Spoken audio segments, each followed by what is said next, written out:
यहाँ पे जो सबसे ज्यादा जरूरी है वो है एंड।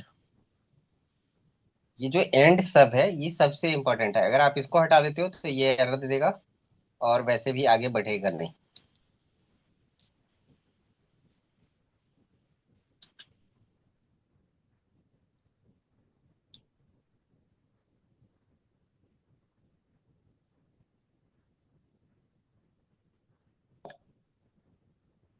तो इसको ऐसा कह सकते हैं कि ये बेस ही है। ये जो सब एंड है ये फंक्शन के साथ भी हम लोग सब लगाते हैं और प्रोसीजर के साथ भी सब प्रोसीजर या सब फंक्शन जो होता है इसके साथ भी लगाते हैं और फंक्शन के साथ भी लगाते हैं। तो ये लगाना ही लगाना है। इंडेंटेशन जरूरी नहीं है, वो आप अपने पर्पज से लगाते हैं ताकि वो पढ़ने में और देखने में क्लियर साफ सुथरा रहे। अब हम लोग बात करते हैं कि डेटा टाइप क्या होता है। ठीक है। तो जैसा कि अभी हम लोगों ने देखा ही, डेटा टाइप अपने ऑलरेडी भी पढ़ा हुआ है कि जब भी हम किसी डेटा को स्टोर करते हैं तो वो डेटा किस तरह का है, यही हमारा डेटा टाइप होता है। ठीक है, यानी कि जो डेटा की वैल्यू है, जहाँ पे हम जो चीज स्टोर कर रहे हैं वो क्या स्टोर कर रहे हैं, इन्हीं को समझने के लिए हम लोग डेटा टाइप को समझते हैं। और अगर आपसे कोई पूछे कि वेरिएबल क्या है, क्योंकि ये डिम ए एज इंटीजर जो हम लोग लिख रहे हैं, ये डिम ए एज इंटीजर क्या है, एक वेरिएबल है।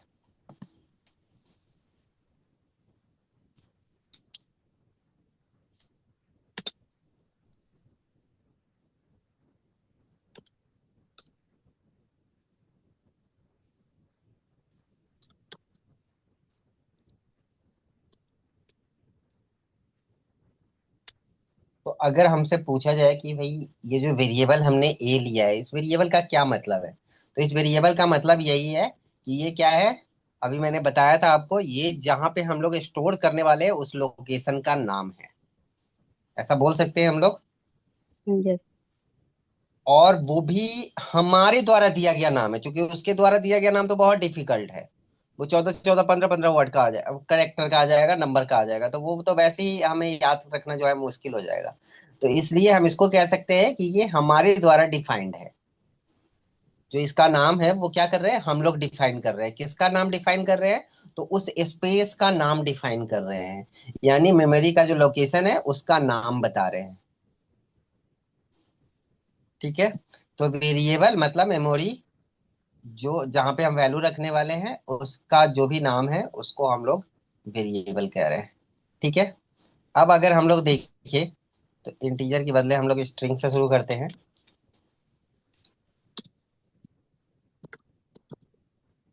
अगर हम लोग चाहते हैं टेक्स्ट रखना तो हम लोग इसके अंदर टेक्स्ट रख सकते हैं।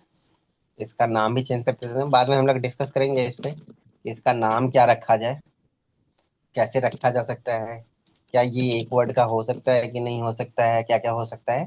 तो यहाँ पे हमने लिख दिया नेम इक्वल टू रुपेश। ठीक है।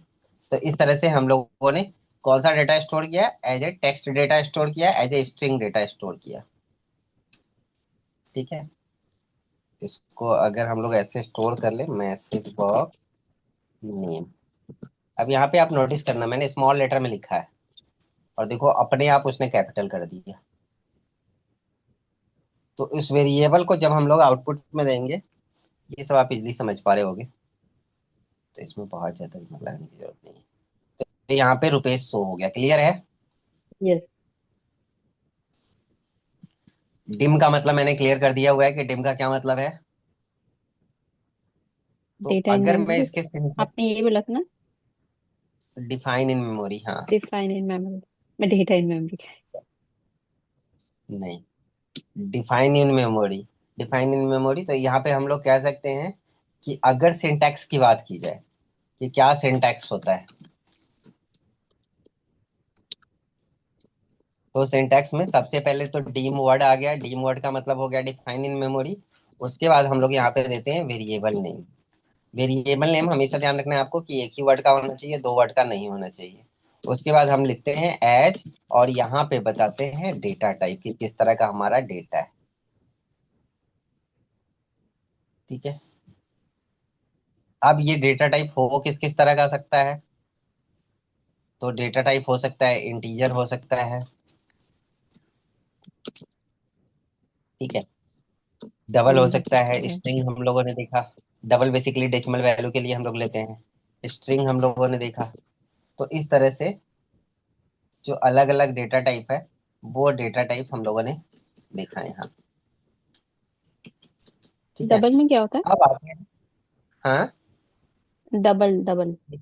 डेसिमल वैल्यू के लिए। जैसे आप डेसिमल। अगर शो करते हो, देखो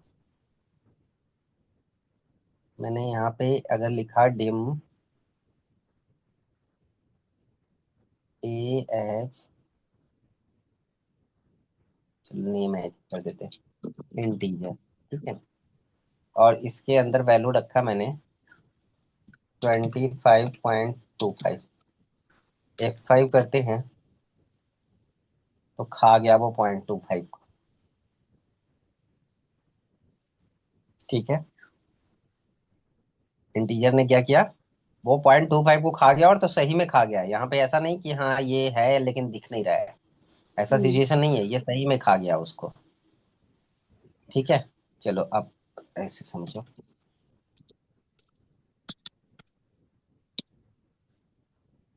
इसको हम लोग F5 करते हैं। अच्छा, ये तो ले गया, ये तो ले गया ऐसे, बट ऐसे अगर सिंगल सिंगल लेते हो तो वो उसको हटा देगा। तो अगर यही चीज हम लोग, इतना ही देखो, इतना ही अगर हम लोग ऐसे लिखते हैं, डबल या डेसिमल भी लिख सकते हैं, वो डेटा टाइप का पूरा मैं बता दूंगा क्या क्या होता है। यहाँ से अगर हम लोग डबल लेते हैं तो F5 करेंगे तो ये देखो 25.5 दिखा रहा है, जबकि हम इंटीजर कर रहे थे तो वो क्या दिखा रहा था, 25 दिखा रहा था। 25, हाँ। अब इसके कुछ लिमिटेशंस भी हैं, ठीक है।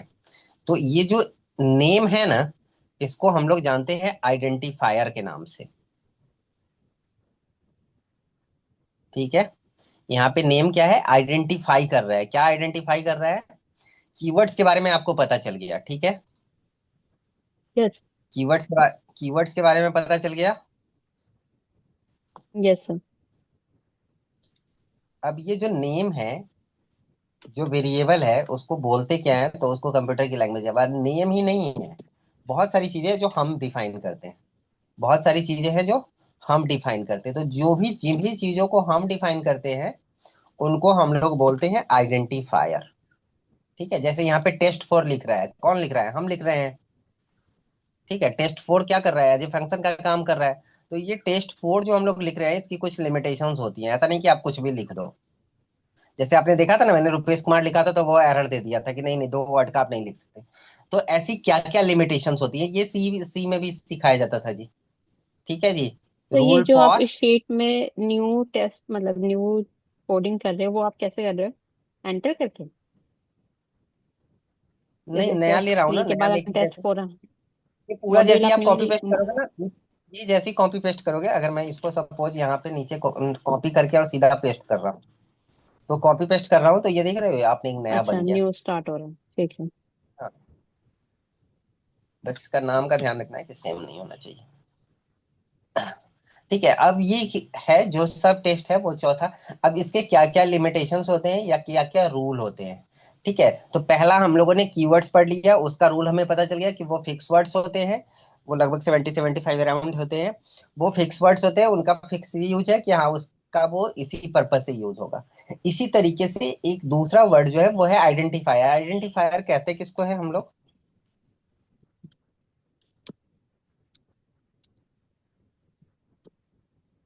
किस चीज की पहचान तो करना? आइडेंटिफायर कहते, किस चीज की आइडेंटिफाई पहचान द करना? नेम ऑफ, क्या करना? किसी चीज की पहचान करना। आइडेंटिफाई तो यही हो गया। हाँ, आइडेंटिफाई द नेम ऑफ, किसी चीज की नहीं, वहां हम्म। पे फिक्स करना है आपको कि किसकी। अब हम कीवर्ड्स का नाम तो आइडेंटिफाई नहीं कर सकते, हम्म। ठीक है। तो कुछ चीजें स्पेसिफिक है जो हम लोग दिखा सकते हैं। क्या क्या दिखा सकते हैं? तो वेरिएबल का नाम हम लोग आइडेंटिफाई करते हैं, याद होगा आपको। फंक्शन का नाम हम लोग आइडेंटिफाई करते हैं, सब फंक्शन का नाम हम लोग आइडेंटिफाई करते हैं, ठीक है। मैक्रो का नाम अगर कह दूं मैं, तो मैक्रो सब फंक्शन बेसिकली मैक्रो ही है, तो मैक्रो का नाम हम लोग आइडेंटिफाई करते हैं। तो identify the name of variable, function, सब फंक्शन, एटसेट्रा। तो जिसका भी नाम आप डिफाइन कर रहे हो उसके क्या होते हैं, कुछ रूल्स होते हैं, यानी कि रूल्स फॉर आइडेंटिफायर्स।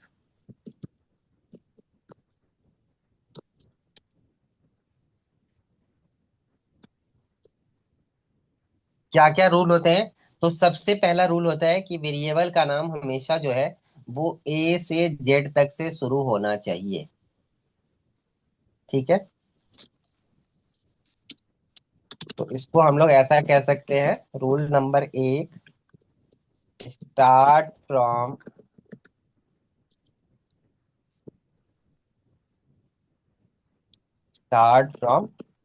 अल्फाबेट्स। ठीक है, नंबर से स्टार्ट नहीं कर सकते हो आप। हम ऐसा नहीं लिख सकते हैं, वन नेम एज आइडेंटिफायर, ऐसा नहीं लिख सकते। अगर ऐसा लिखेंगे, इसको F5 करेंगे तो ये यहीं पे एरर दिखा रहा है। ठीक है, एक वर्ड आप यूज कर सकते हो, वो कर सकते हो अंडर स्कोर, ये कर सकते हो, नहीं ये भी नहीं कर सकते हो। अच्छा, C++ में ये कर सकते हो, इसमें ये नहीं कर सकते हैं, इसमें शायद स्पेशल कैरेक्टर यूज ही नहीं कर सकते हो इसमें। ठीक है, तो ये समझ लेना है आपको कि हम कोई भी स्पेशल कैरेक्टर यूज नहीं कर सकते हैं। यहाँ पे क्या कर सकते हैं, सिर्फ और सिर्फ अल्फाबेट से स्टार्ट कर सकते हैं। पहला तो क्लियर हो गया। ये दूसरा, स्पेस नहीं होना चाहिए। तो हम लोग कह सकते हैं कि स्पेस नॉट अलाउड, चाहे वो एंटर का स्पेस हो चाहे वो नॉर्मल स्पेस हो, तो स्पेस नॉट अलाउड। आप दो नाम नहीं लिख सकते अलग अलग, आप अंडर स्कोर लगा के लिखिए, आप कुछ भी करके लिखिए, लेकिन एक साथ वो नहीं कर सकते। ठीक है, तीसरी चीजें जो है, इट्स इंक्लूड,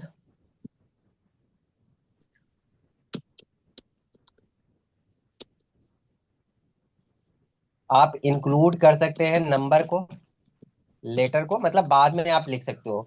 आप वन नेम तो नहीं लिख सकते, लेकिन नेम वन लिख सकते हो। ठीक है, जैसे आप देख रहे हो ना, यहाँ पे मैं टेस्ट 4 लिख रहा हूँ, तो नंबर तो यूज कर ही रहा हूँ, बट बाद में कर रहा हूँ, पहले नहीं कर सकता। ठीक है, नंबर, लेटर और साथ में एक अंडर स्कोर का यूज आप कर सकते हो। ये स्पेशल कैरेक्टर है, लेकिन आप कह सकते हो कि एक्सेप्शन है ये। ठीक है, चौथी चीजें जो मैंने आपको बताया था, क्या हो सकता है वो चौथी चीजें? हम लोग कीवर्ड्स का यूज नहीं कर सकते। ठीक है, तो keywords not defined. Defined basically identifier जो आइडेंटिफाई बाई यूजर, अगर हम इसको सिंपल में समझे तो ये है आइडेंटिफाई बाई यूजर। ठीक है, जो हम लोग आइडेंटिफाई कर रहे हैं उसको बेसिकली हम लोग आइडेंटिफायर कह रहे हैं। ठीक है,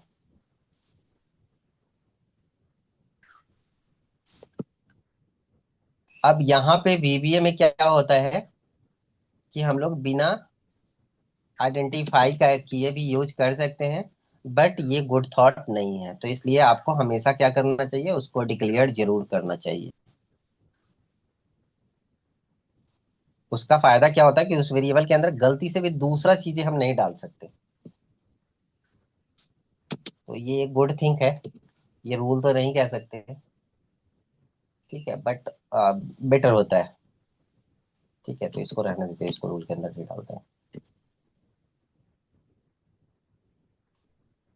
तो होप सो कितना कॉन्सेप्ट, क्योंकि होता क्या है, जब आप प्रोग्राम लिखना शुरू कर देते हो एरर आना शुरू हो जाता है, फिर हमें पता ही नहीं होता क्यों एरर आ रहा है। तो वहां पे ये दिक्कत आती है, तो वहां पे ये दिक्कत नहीं आनी चाहिए। ठीक है, अब हम लोग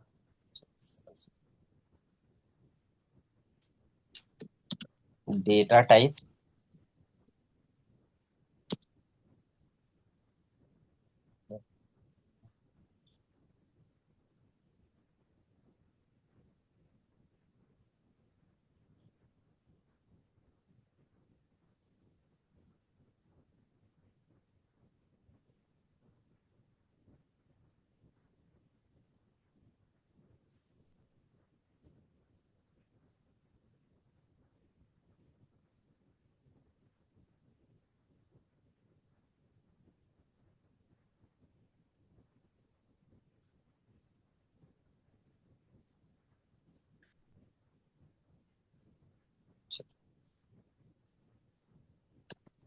पहले समझ लेते हैं,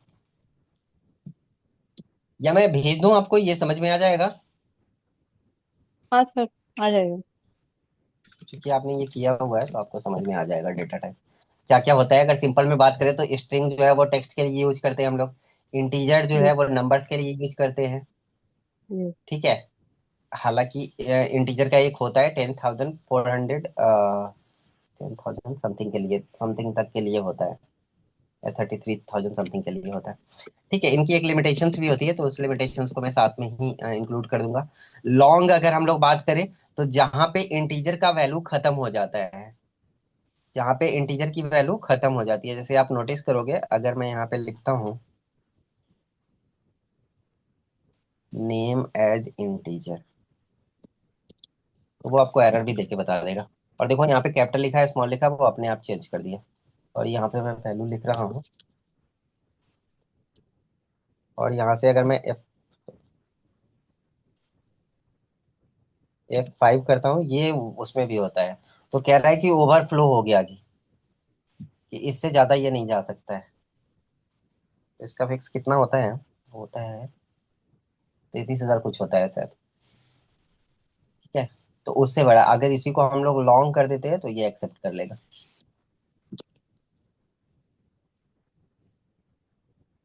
ठीक है, तो अभी आप देख रहे हो ना, आपको आंसर दिखा रहा है, लेकिन डबल इंटीजर में ये नहीं दिखा रहा था। तो इंटीजर ज्यादातर हम लोग यूज करते हैं सीरियल नंबर वगैरह जो होता है उसके पर्पज से, या डेटा नंबर वगैरह होता है वहां पे यूज करते हैं, अदरवाइज हम लोग उसको यूज कर सकते हैं। ठीक है, तो इंटीजर, डबल, स्ट्रिंग, अभी हम लोगों ने बात कर लिया लॉन्ग का। बाकी मैं इसका पूरा का पूरा वो कॉन्सेप्ट होता है वो मैं आपको शेयर कर दूंगा। उसके बाद डबल का यूज हम लोगों ने कर लिया, डबल का यूज हमने कर लिया डेसिमल पर्पज से। करेंसी का यूज हम लोग कर सकते हैं, वहां पे क्या होगा, वो करेंसी का जो सिंबल होता है वो आ जाएगा उसके साथ।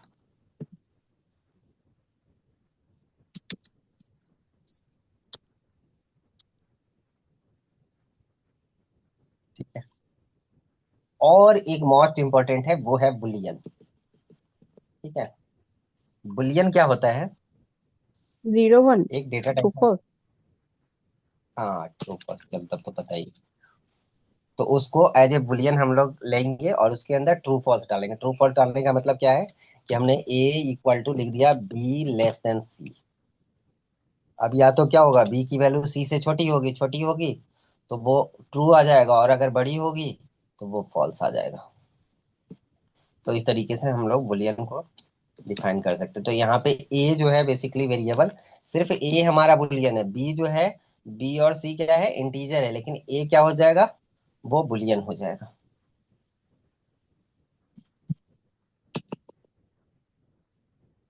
ठीक है, यहाँ पे एक और आता है, वो आता है डेट। डेट डालने के लिए प्रॉपर डेट फॉर्मेट होता है, तो डेट नाम का भी एक फंक्शन है हमारे पास। वेरिएंट, जैसा मैंने बताया, वेरिएंट क्या होता है, तो वेरिएंट के अंदर आप कुछ भी डाल सकते हो। ये नहीं है, सी और सी प्लस प्लस में ऐसी कोई फैसिलिटी अवेलेबल नहीं है। ठीक है, ये इसी के अंदर अवेलेबल है। वेरिएंट, वहां पे आपको टाइप टेक्स्ट करना, डेटा टाइप को चेंज करना पड़ता है, तो चेंज करते हैं, फिर हम लोग उसको चेंज करते हैं, उसका अपग्रेडेशन हो सकता है, डाउनग्रेडेशन नहीं हो सकता है। तो ये सब चीजें वहां पे समझनी होती है। ठीक है, उसके बाद एक और डेटा टाइप है, जो है ऑब्जेक्ट, जो ऑलरेडी एक्सेल के अंदर अवेलेबल है, जैसे वर्कशीट हो गया, वर्कबुक हो गया।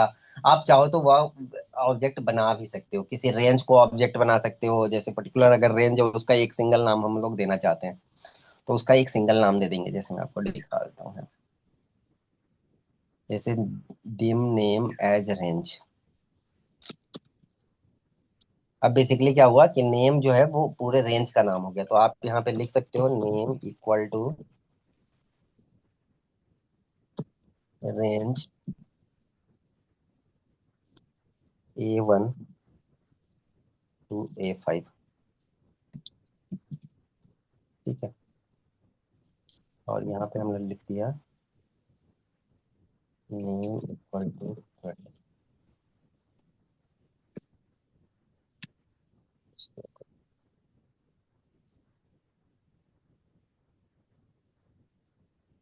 चलिए यहाँ पे सेट करना पड़ेगा आपको।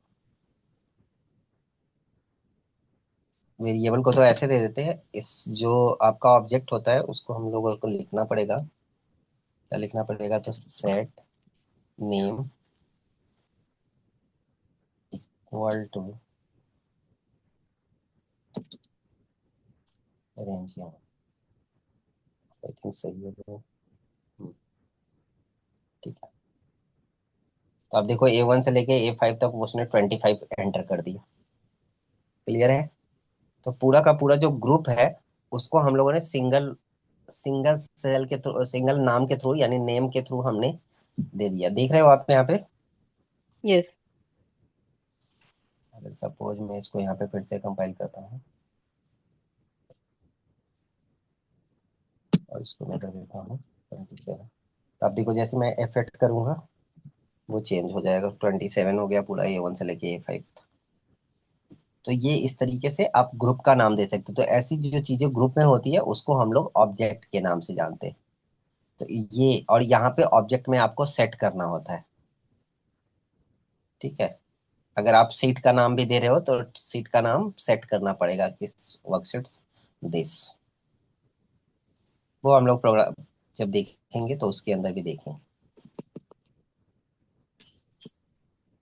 तो होप्स तो डेटा टाइप के बारे में आपने ऑलरेडी समझ लिया है, वो मुझे समझाने की जरूरत नहीं है। क्लियर है? Yes sir. अब नीचे आते हैं हम लोग। एक और डेटा टाइप होता है, वो होता है कांस्टेंट। यानी क्या होता है कांस्टेंट का मतलब क्या है? उसकी वैल्यू फिक्स है। अब यहाँ पे क्या मतलब है कांस्टेंट का? तो देखो यहाँ पे मैंने लिखा नेम इक्वल टू 27, और यहाँ पे हमने लिख दिया नेम इक्वल टू 56। F5 करेंगे तो उसने उसको, कहाँ चला गया? अच्छा, ये वाला वैल्यू तो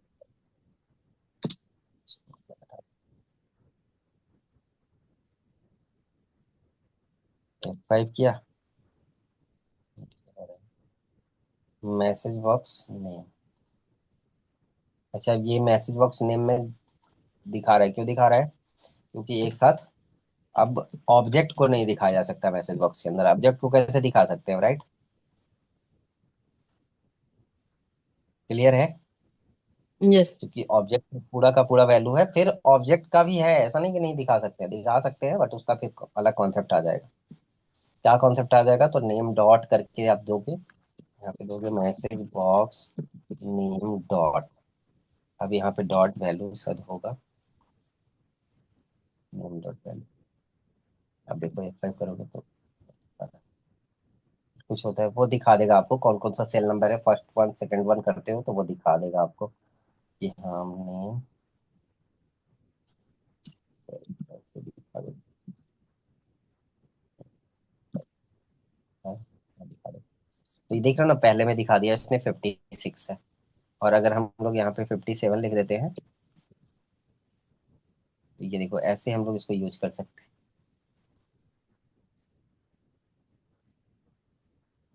तो अभी ये 57 दिखा दे, क्या हो गया? खाली हो गया।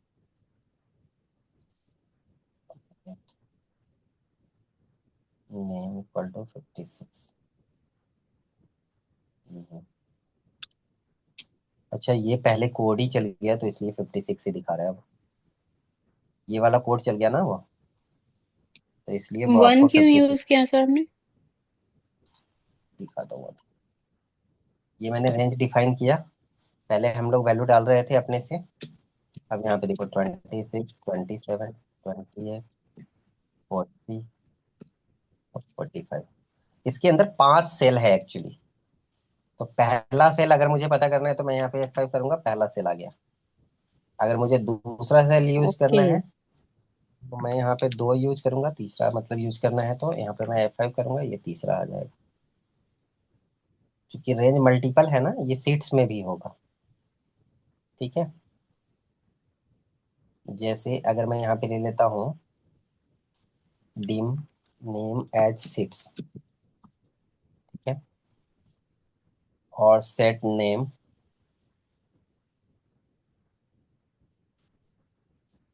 यहाँ पे देते हैं सेट नेम सीट्स,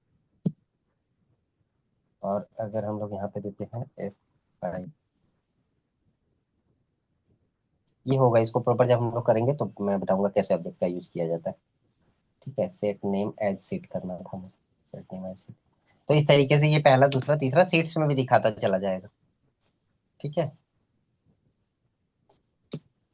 अब इसको करेंगे आगे प्रॉपर तरीके से। मतलब आपको ऑब्जेक्ट का मतलब समझ में आ गया ना, कि ऑब्जेक्ट का मतलब क्या हो रहा है, मल्टीपल चीजों के बारे में बात की जा रही है, हम्म। किसी पर्टिकुलर चीज के बारे में बात नहीं की जा रही है। क्लियर है। अब अगर मैं यस सर। कांस्टेंट, अभी हम लोग बात कर रहे थे एक और डेटा जिसका डेटा टाइप था कांस्टेंट।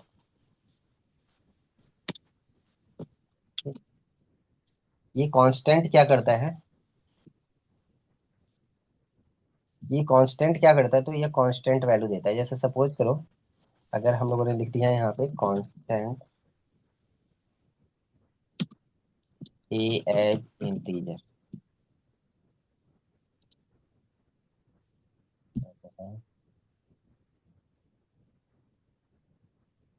कांस्टेंट ए एज इंटीजर। अच्छा, अब ये कह रहा है कि अगर आपने इसको कांस्टेंट बनाया तो इसकी वैल्यू भी बताओ। तो इसका वैल्यू भी बता देते हैं, चलो इसका वैल्यू हो गया 35। अब अगर बाद में जाके मैं लिखता हूँ A = 40, F5 करता हूँ, तो ये एरर देगा, कहेगा भाई वो आप नहीं चेंज कर सकते, वो कांस्टेंट वैल्यू। ठीक है। तो यहाँ पे कांस्टेंट का मतलब है कि अगर हम लोगों ने कांस्टेंट लगा दिया तो उसको फ्यूचर में चेंज नहीं किया जा सकता है। लेकिन अगर आप देते हो यहाँ पे भी मैसेज बॉक्स ए और F5 करते हो तो वो आपको, अच्छा,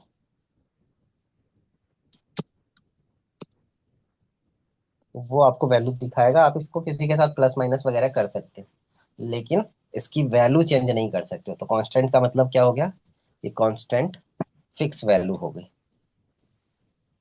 तो आपको ये ध्यान रखना है कि कांस्टेंट के साथ साथ हम उसका टाइप भी बता देते हैं।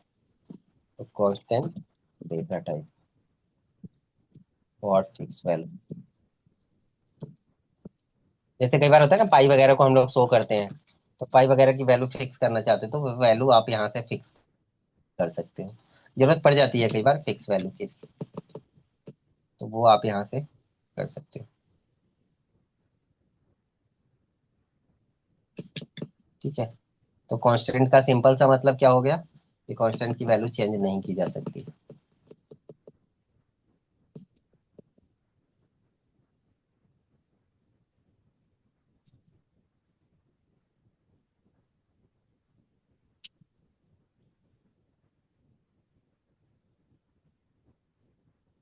थोड़ा सा और आगे बढ़ाऊं। हाँ बिल्कुल।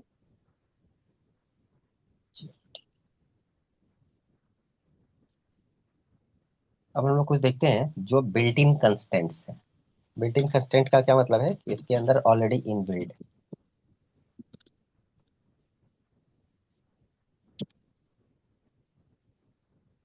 जैसे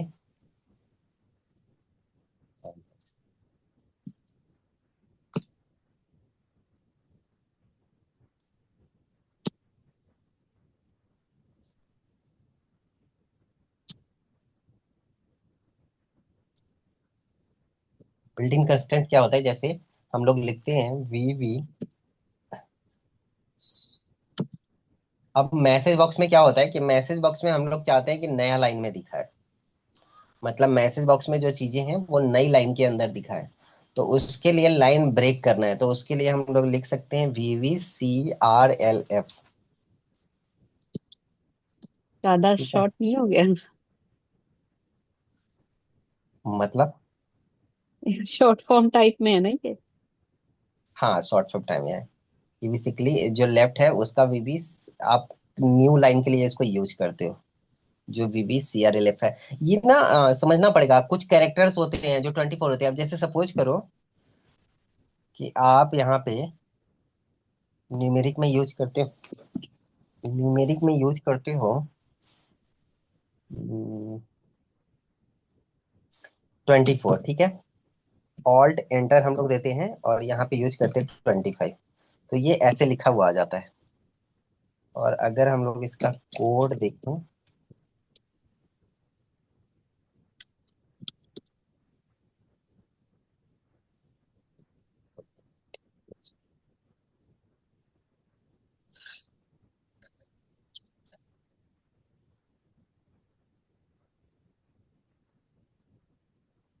कोड में तो लेके जा रहे हैं, बट इसका होता है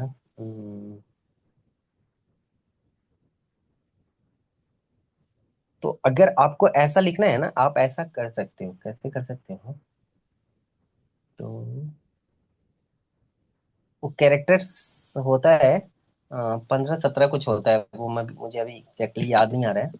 वो जो एंटर के लिए हम लोग यूज करते हैं, तो वो वहां पे यूज किया जा रहा है। बट इसको अभी समझ लेते हैं, ये आप कोड में यूज कर सकते हो, इसलिए मैं ये बता रहा हूँ आपको, ठीक है। ये बेसिकली क्या करेगा, तो न्यू लाइन दे देगा। जैसे अगर इसका एग्जांपल हम लोग देखें, तो जैसे मैंने यहाँ पे लिखा रुपेश,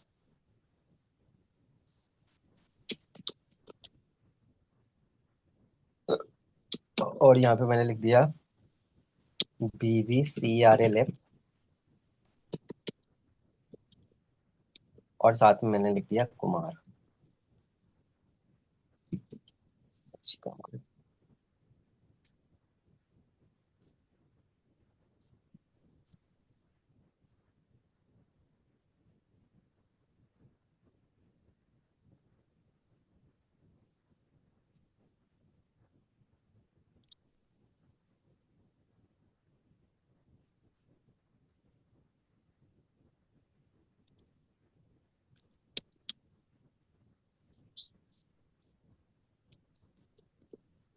ये एक्सेल वाला कॉन्सेप्ट में हम लोग यूज कर रहे हैं। तो ये देखो ऐसे लिखा हुआ आ गया, बीबी रुपेश कुमार, अगर नीचे लिखना है तो।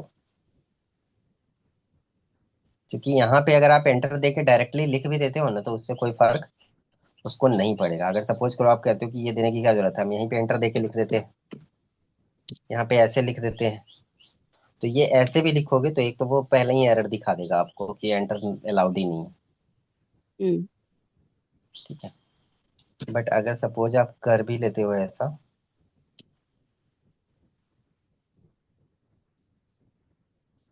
एंटर नहीं मिला, इसको सबमिट कर दे रहा हूं। ठीक है, तो एंटर करने का ये तरीका है कि आप वहां पे CRLF यूज कर सकते हो, ठीक है। स्पेस देना चाहते हो दोनों के बीच में, कि हाँ एक गैप आ जाए, तो उसके लिए हम लोग यूज करते हैं टैब स्पेस।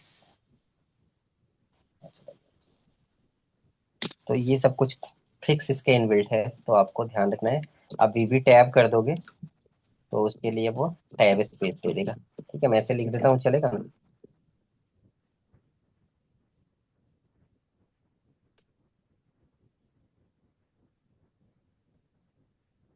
उसके बाद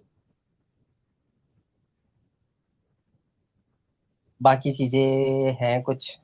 ये दो मेन रूप से आपको चाहिए होता है। कई बार आप स्टेटमेंट वगैरह दिखाना चाहते हो ना, तो उसमें ये चाहिए होता है कि एक लाइन के अंदर हम लोग एक ही सेल के अंदर जो है एंटर करके वैल्यू डालें। तो उसमें इसकी जरूरत पड़ जाती है, या कई बार आप जब कनेक्ट करते हो तो उसमें भी इसकी जरूरत पड़ जाती है। बाकी और भी बटन वगैरह का प्रोसेस होता है, तो वो हम लोग समझेंगे। एक और समझ सकते हो, क्या समझ सकते हो, तो वीवी ट्रू और फॉल्स, ये हम लोगों ने ऑलरेडी देखा हुआ भी है एक्सेल के अंदर,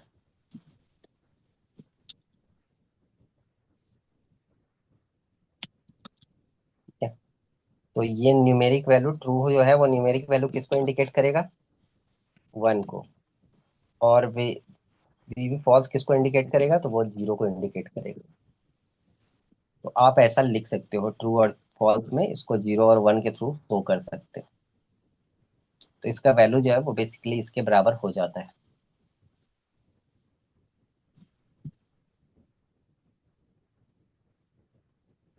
ठीक है। और कुछ है वो हम लोग देख लेंगे, जब मैसेज बॉक्स देखेंगे तो बहुत सारे हैं, तो वो मैसेज बॉक्स के साथ देख लेंगे, उसका उसी के साथ कनेक्शन आ जाएगा लिखा हुआ कि उसकी क्या वैल्यू होती है, क्या फिक्सेशन होता है।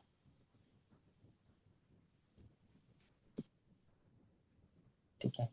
तो होप सो ये जो बिल्ट इन था, इसका कॉन्सेप्ट जो है वो, अब हम लोग बात कर लेते हैं थोड़ा सा ऑपरेटर का। ठीक है।2 मिनट रह गए हैं। क्लास कट हो जाएगी। ठीक है, मैं ऑपरेटर वैसे ही समझा देता हूँ, आपको पहले से भी पता है। ऑपरेटर क्या होता है, जो प्लस माइनस वगैरह सिंबल होते हैं ना, ये हमारे यस। ऑपरेटर होते हैं। इसको हम लोग हम्म। अर्थमेटिक ऑपरेटर बोलते हैं, राइट। कंपैरिजन ऑपरेटर की यस। बात करें तो equal to, greater than, less than, ये हमारे कंपैरिजन ऑपरेटर होते हैं, राइट। जो ओके। Compare yes. करते हैं, कंपेयर करके हम लोग क्या वैल्यू ले सकते हैं, तो कंपेयर करके हम लोग ट्रू फॉल्स में वैल्यू ले सकते हैं। लॉजिकल ऑपरेटर की बात करें तो एंड और नॉट, और ये तीन हम नॉट। लोग यूज करेंगे। ठीक है, एंड और नॉट, एंड का मतलब है एक से ज्यादा फंक्शन जब हमें यूज करना होगा तो वहां पे हम लोग एंड का यूज करेंगे। ठीक है। लेकिन एक्सेल की तरह नहीं यूज करेंगे, लेकिन एक्सेल की तरह नहीं यूज करेंगे। यहाँ पे कैसे यूज करेंगे, तो यहाँ पे यूज करेंगे if A greater than B and C greater than D. Clear है। या फिर और का अगर यूज करते हैं हम लोग, तो सेम चीजें लिखते हैं, और यहाँ पे चूंकि यहाँ पे कॉन्सेप्ट थोड़ा अलग है, तो आप वहां पे और एंड की तरफ फंक्शन मत लगाने लगना। यहाँ पे और में और भी हम लोग लिख सकते हैं, यहाँ पे और एंड लगा के भी लिख सकते हैं हम लोग, and D greater than F, या ई ग्रेटर देन एफ। मतलब आप समझ रहे हो ना कि जो मैं बोलने की कोशिश कर रहा हूँ, इन तीनों में, दोनों में क्या फर्क हो जाएगा, इसमें और आ जाएगा और इसमें एंड का यूज हो जाएगा। इसमें से कोई भी एक होगा तो वो ट्रू वैल्यू देगा, इसमें से कोई भी एक वैल्यू होगा तो फॉल्स वैल्यू देगा। नॉट का आपको पता ही है, नॉट को वो ट्रू को फॉल्स में और फॉल्स को ट्रू में कन्वर्ट कर देता है। ठीक है। तो यहाँ पे यस। हम लोग लगा देंगे, हाँ जी, if not A greater than B. इनका यूज देखेंगे, अभी मैं जस्ट आपको बता रहा हूँ कि हाँ हम लोग क्या क्या यूज कर सकते हैं, किस किस तरीके से यूज कर सकते हैं, क्योंकि ये ऑपरेटर्स तो आपको ध्यान में रखना ही होगा। उसके बाद ये गुना भाग वाले तो आपको पता है। एक्सपोनेंट हम लोग यूज करते हैं पावर के लिए।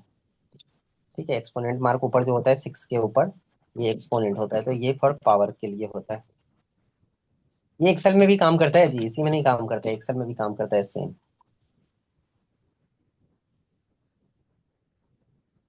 ठीक है, तो नया नहीं है कुछ। एक आप मोड का यूज करते हो रिमाइंडर के लिए, इनको हम लोग देखेंगे अभी, तो ठंड पड़ी कि हाँ ये, अगर हम देते हैं 10 मोड 3, तो वो क्या दिखा दे,